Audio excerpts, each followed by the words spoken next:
Good morning बच्चों आज मैं केमिस्ट्री का पहला लेसन का 5वां वीडियो देने जा रहा हूं दोस्त। और आज शायद लगता है लास्ट हो जाएगा। बच्चों मैंने कल बताया था दहन के बारे में, दहन बताया, दहन का प्रकार बताया। मैंने आप लोगों को दहन बताया, दहन का प्रकार बताया। मैंने आपको बताया था दहन के लिए आवश्यक 3 शर्त। आज बताऊंगा बच्चों 5वां वीडियो में केमिस्ट्री का 10वां क्लास का केमिस्ट्री का पहला लेसन का 5वां वीडियो में आज मैं स्टार्ट करूंगा ज्वलन ताप, ज्वाला आखिर है क्या। बच्चों सबसे पहले ध्यान देना, ज्वलन ताप कहता है मेरे भाई कि ज्वलन ताप कहता है कि जिस न्यूनतम ताप पर कोई वस्तु जलना प्रारंभ करता है, जिस कम से कम ताप पर, न्यूनतम ताप पर अगर कोई वस्तु जलना प्रारंभ करता है उसे ही हम ज्वलन ताप कहते हैं। बच्चों उसे ही हम ज्वलन ताप कहते, ज्वलन ताप के नाम से जानते। कोई भी वस्तु जितना कम से कम न्यूनतम ताप पर जल उठता है, जैसे लकड़ी और केरोसिन को जलाएं तो लकड़ी को जलने में समय लगेगा लेकिन केरोसिन तुरंत जल उठता है। तो भाई जिस पदार्थ का या फिर कह सकते हैं आप ज्वलन ताप कि जिस न्यूनतम ताप पर कोई वस्तु जलना प्रारंभ करता है उसे ही हम ज्वलन ताप कहते हैं। बच्चों एक टर्म आता है ज्वाला, एक टर्म आता है ज्वाला। तो ध्यान देना मेरे भाई कि आखिर ज्वाला है क्या। ज्वाला जो है मेरे प्यारे बच्चों, आखिर ये आपका ज्वाला है क्या। तो सबसे पहले ध्यान देना कि ये जो आपका ज्वाला है ये वास्तव में आपका ज्वाला क्या है। तो कहता है मेरे प्यारे बच्चों, ये जो आपका ज्वाला है कहता है जलते हुए लौ को हम ज्वाला कहते हैं। जलते हुए लौ को ही हम क्या कहते हैं, ज्वाला कहते हैं। जैसे आप गैस में सिलेंडर के द्वारा जब घरों में जो गैस होती है, हम गैस को जलाते हैं, चूल्हे का जो बर्नर होता, तो बर्नर से देखना कि गैस जब जलती है तो बर्नर से लौ निकलता है। या किसी सूखे लकड़ी को पूरा जलाओ तो पूरा सूखे लकड़ी को जलाने पर उससे जो है लौ निकलती है। तो जलते हुए जो भाग होता, जो जलता हुआ लौ होता, उसी को हम ज्वाला कहते हैं। जलते हुए जो भाग होता है, जो लौ होता है, उस लौ को ही हम लोग क्या कहते हैं, ज्वाला कहते हैं। जैसे मोमबत्ती जला तो मोमबत्ती का जलता हुआ भाग है, लौ है, उसे ज्वाला कहते हैं। लकड़ी जला, गैस जला, बहुत सारी चीजें हैं जैसे कि जलने पर उससे लौ निकलती है। लेकिन आप कोयले को जलाओ तो कोयले को जलाने पर लौ नहीं निकलती, वो उष्मा देती है, ज्यादा मात्रा में क्या करती, उष्मा देती है ना। तो ये आपका है, तो कोयले को जलने पर लौ नहीं निकलता, वो उष्मा देती है। लेकिन और कोई वस्तु को जलाओ, लकड़ी को जलाओ, पेट्रोल को जलाओ, डीजल को जलाओ, केरोसिन को जलाओ तो जलने पर लौ निकलता है। तो जो लौ है वही ज्वाला है। तो यदि किसी जलते हुए लौ को ही हम ज्वाला कहते, जलते हुए लौ को ही हम लोग क्या कहते, ज्वाला कहते हैं, ज्वाला के नाम से जानते हैं। बच्चों ध्यान देना, एक टर्म आता है जीवाश्म ईंधन, एक टर्म आता है मेरे भाई जीवाश्म ईंधन। जीवाश्म ईंधन से मेरा मतलब होता है छोटे कि ये जो आपका जीवाश्म ईंधन है कहता है कि पृथ्वी तल के अंदर से जिस ईंधन की हम प्राप्ति करते हैं उसे जीवाश्म ईंधन कहते हैं। पृथ्वी तल के अंदर से जिस ईंधन की प्राप्ति करते, पृथ्वी तल के अंदर से जिस ईंधन की प्राप्ति करते उसे हम जीवाश्म ईंधन कहते। इसका मतलब कि पृथ्वी तल के अंदर से खुदाई करके निकालते हैं, खदानों से प्राप्त करते हैं, आप समुद्र तल से भी अंदर से निकालते हैं। तो पृथ्वी के अंदर से, पृथ्वी तल के अंदर से जिस पदार्थ की प्राप्ति होती, जिस ईंधन की प्राप्ति होती उसे ही हम जीवाश्म ईंधन कहते हैं। उसे ही हम क्या कहते, जीवाश्म ईंधन कहते हैं, उसे ही हम जीवाश्म ईंधन के नाम से जानते हैं। तो ध्यान देना मेरे प्यारे बच्चों, पृथ्वी तल के अंदर से प्राप्त ईंधन को ही हम जीवाश्म ईंधन कहते हैं, हम जीवाश्म ईंधन के नाम से जानते हैं। जैसे कहता है मेरे प्यारे बच्चों कि जीवाश्म ईंधन के अंतर्गत जैसे आपका कहता है कि आपका आ गया जीवाश्म ईंधन, जैसे कोयला हो गया, कोयले की प्राप्ति हम लोग पृथ्वी तल के अंदर से करते हैं, जैसे पेट्रोलियम हो गया, जैसे पेट्रोलियम हो गया, जैसे प्राकृतिक गैस हो गया। तो ये सभी जो है आपका जीवाश्म ईंधन है। ये सभी आपके कौन से ईंधन है? जीवाश्म ईंधन। कोयला है, पेट्रोलियम है, प्राकृतिक गैस है, ये सभी आपका जो है जीवाश्म ईंधन है। ये सभी को पृथ्वी तल के अंदर से प्राप्त किया जाता है। जैसे कोयला की हम लोग चर्चा करते हैं, किसकी चर्चा करते हैं? कोयला का। कोयला एक खनिज पदार्थ भी है, पेट्रोलियम भी एक खनिज पदार्थ है, प्राकृतिक गैस भी एक खनिज पदार्थ है, लेकिन ये सभी फ्यूल है, ईंधन है, जिसे हम पृथ्वी तल के अंदर से प्राप्त करते हैं, उसे हम जीवाश्म ईंधन कहते हैं। तो जिस ईंधन की प्राप्ति हम पृथ्वी तल के अंदर से करते हैं, जिस ईंधन की प्राप्ति हम पृथ्वी तल के अंदर से करते हैं, उसे हम जीवाश्म ईंधन कहते हैं। जैसे कोयला, पेट्रोलियम, प्राकृतिक गैस, ये सभी जीवाश्म ईंधन है।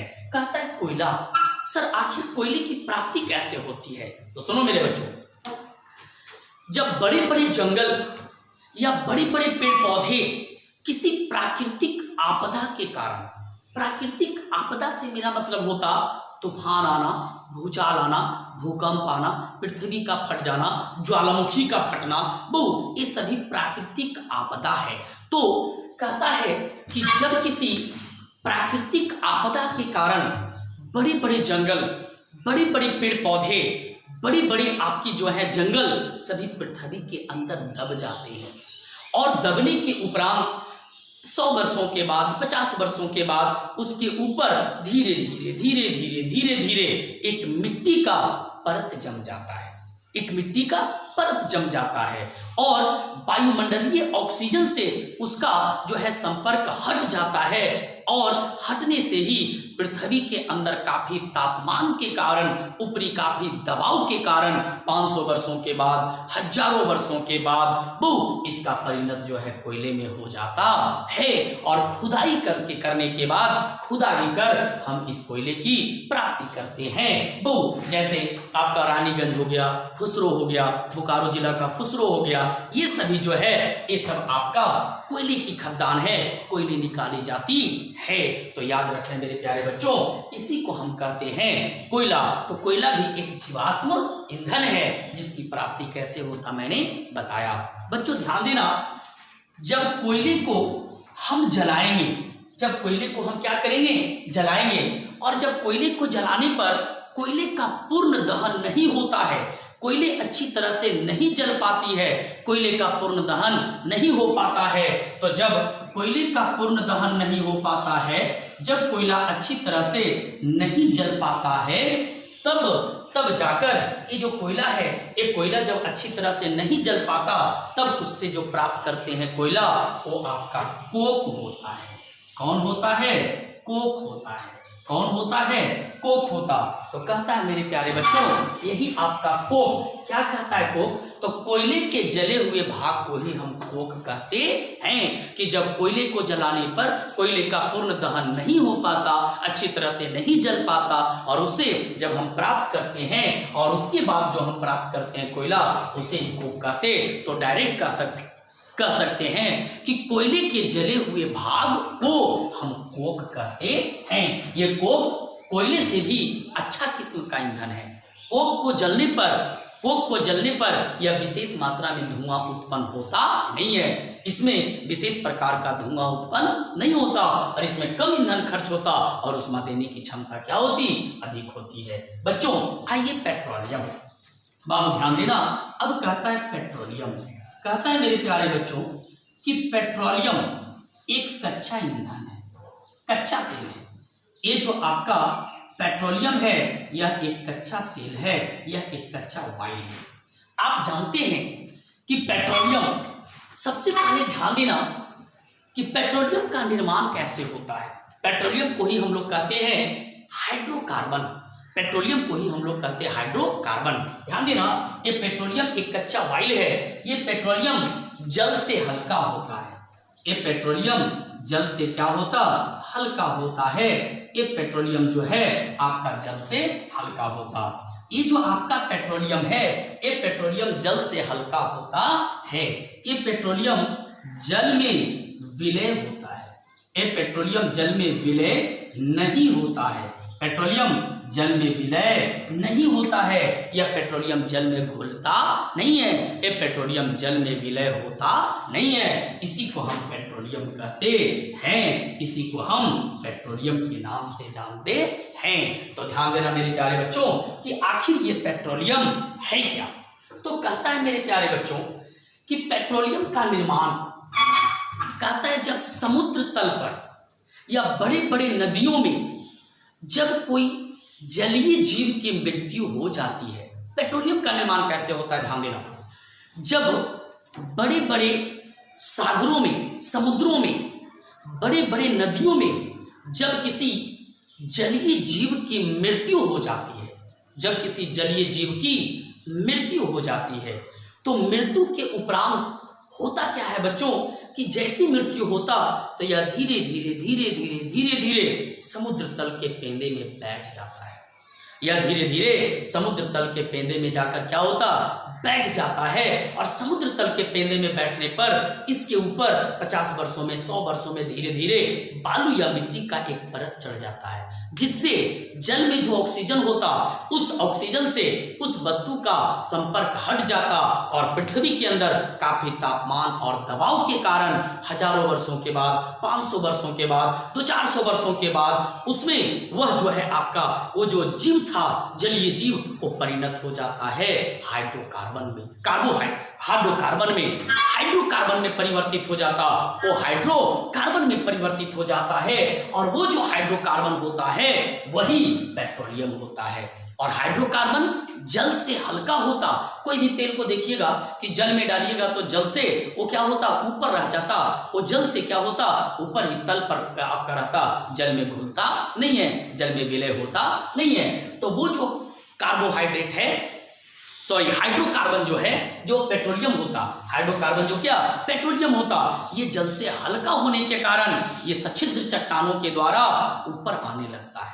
सच्छिद्र चट्टान के द्वारा ऊपर आता और जहां उभेद चट्टाने, उभेद का मतलब जो छिद्र युक्त चट्टाने नहीं है, उभेद चट्टाने मिलती, वहां पर ये जमा हो जाता है। और जब वैज्ञानिक लोग इसकी पता लगाता, बड़े बड़े इंजीनियर जब इसकी पता लगाता है कि समुद्र में फलाने जगह पर बहुत सारी मात्रा में पेट्रोलियम है, तो वहां पर जाकर 3 चूसक पंप के द्वारा एक आपका वहां पर बड़े बड़े जहाजों के द्वारा वहां से 3 चूसक पंप के द्वारा उस पेट्रोलियम को प्राप्त किया जाता है।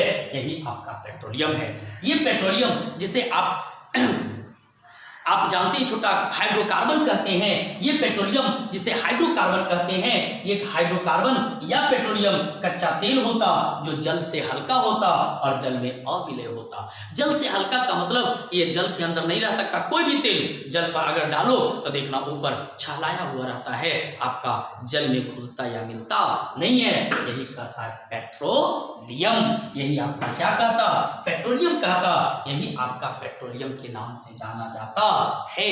इसी को पेट्रोलियम कहते हैं। बच्चों जब पेट्रोलियम को रिफाइन किया जाता है, शोधन किया जाता है, जब पेट्रोलियम का रिफाइंड किया जाता है, शोधन किया जाता है, तो पेट्रोलियम को शोधन करने पर इससे विभिन्न प्रकार का पदार्थ का निर्माण होता। जैसे कहा जाता है पेट्रोल, जैसे कहा जाता पेट्रोल, जैसे होता है डीजल, जैसे कौन, डीजल। फिर आपका होता केरोसिन, फिर आपका क्या होता, केरोसिन। तो ध्यान देना मेरे प्यारे बच्चों, कहता है कि जब पेट्रोलियम को शोधन किया जाएगा, जब पेट्रोलियम को शोधन किया जाएगा तो उससे पेट्रोल, डीजल और केरोसिन, पेट्रोल, डीजल और केरोसिन की प्राप्ति होगी। जब शोधन किया जाएगा तो पेट्रोल, डीजल और केरोसिन की प्राप्ति होती है। पेट्रोल, डीजल और केरोसिन की क्या होती, प्राप्ति होती है। यही कहता आपका पेट्रोलियम। इससे और भी जान सकते हैं छोटा, एक आता है पेट्रोलियम गैस, एक आता है पेट्रोलियम गैस। ये पेट्रोलियम गैस पेट्रोलियम से ही प्राप्त होती है। ये पेट्रोलियम से ही हम पेट्रोलियम गैस की प्राप्ति करते हैं। तो पेट्रोल, डीजल और केरोसिन ये सभी को ईंधन के रूप में प्रयोग करते हैं। ये सभी को ईंधन, जैसे पेट्रोल और डीजल से गाड़ियां चलाई जाती है, केरोसिन से ईंधन के रूप में खाना बनाने का प्रयोग करते हैं, पेट्रोलियम गैस से भी खाना बनाई जाती है। ये जो पेट्रोलियम है, तो आपने जाना कि जब पेट्रोलियम को शोधन करेंगे तो petrol, diesel, kerosene, petroleum gas, ईंधन इत्यादि सभी का ये प्राप्ति होती है। तो पेट्रोल, डीजल, केरोसिन ये सभी ईंधन है, लेकिन पेट्रोल और डीजल से, इस ईंधन से गाड़ियां चलाई जा सकती, केरोसिन और पेट्रोलियम गैस से हमें खाना बनाने का काम में आता है। ये भी ईंधन के रूप में प्रयोग होता। बच्चों जरा सा मैं डिटेल्स करना चाहता हूं पेट्रोलियम गैस को। कहता है कि आखिर ये जो आपका पेट्रोलियम गैस, ये आखिर पेट्रोलियम गैस क्या है? ध्यान देना मेरे भाई, ये पेट्रोलियम गैस कहता है कि पेट्रोलियम गैस एथेन, प्रोपेन तथा ब्यूटेन, एथेन, प्रोपेन तथा ब्यूटेन का मिश्रण होता है। पेट्रोलियम गैस एथेन, प्रोपेन और ब्यूटेन का मिश्रण होता है। और पेट्रोलियम गैस का मुख्य घटक, पेट्रोलियम गैस का मुख्य घटक, ध्यान देना बच्चों, पेट्रोलियम गैस का मुख्य घटक आइसोब्यूटेन, आइसोब्यूटेन तथा नॉर्मल ब्यूटेन होता है। आइसोब्यूटेन तथा नॉर्मल ब्यूटेन होता है। ध्यान देना मेरे बच्चों, कहता है मुख्य घटक, पेट्रोलियम गैस का मुख्य घटक, ध्यान देना, पेट्रोलियम गैस का जो मुख्य घटक होता वो नॉर्मल ब्यूटेन और आइसोब्यूटेन होता। वो नॉर्मल ब्यूटेन और कौन होता? आइसोब्यूटेन होता है। वो नॉर्मल ब्यूटेन और आइसोब्यूटेन होता है, या आइसोब्यूटेन या नॉर्मल ब्यूटेन कह सकते हैं, बहुत सिंपल। तो ध्यान देना, कहता है कि पेट्रोलियम गैस अगर मिश्रण कहें, पेट्रोलियम गैस अगर कह दे मिश्रण कि किसका किसका मिश्रण है, तो पेट्रोलियम गैस एथेन, प्रोपेन और ब्यूटेन का मिश्रण होता है। ये पेट्रोलियम गैस एथेन, प्रोपेन और ब्यूटेन का मिश्रण होता है। पेट्रोलियम गैस का मुख्य घटक आइसोब्यूटेन और नॉर्मल ब्यूटेन होता। पेट्रोलियम गैस का मुख्य घटक आइसोब्यूटेन और नॉर्मल ब्यूटेन होता है। मेरे प्यारे बच्चों, पेट्रोलियम गैस का मुख्य जो घटक होता है वो आइसोब्यूटेन और नॉर्मल ब्यूटेन शो करता है। तो पेट्रोलियम गैस का मुख्य घटक होगा आइसोब्यूटेन और नॉर्मल ब्यूटेन। आइसोब्यूटेन और कौन होगा? नॉर्मल ब्यूटेन, यही कहता आपका मुख्य घटक। लेकिन पेट्रोलियम गैस किसका किसका मिश्रण है? तो एथेन, प्रोपेन और ब्यूटेन का।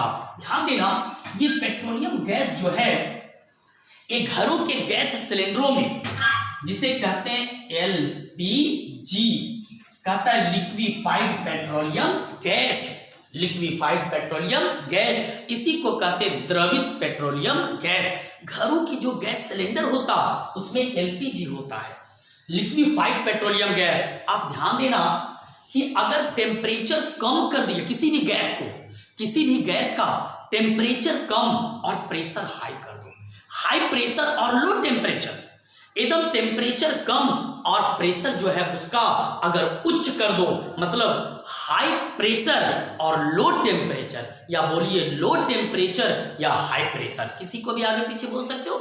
तो high pressure and low temperature पर कोई भी गैस द्रव में बदल जाता, कोई भी गैस द्रव में बदल जाता। तो घरों के जो गैस सिलेंडर होता, वो गैस सिलेंडर में जो गैस होता वो द्रव अवस्था में रहता, लिक्विड स्टेट में रहता।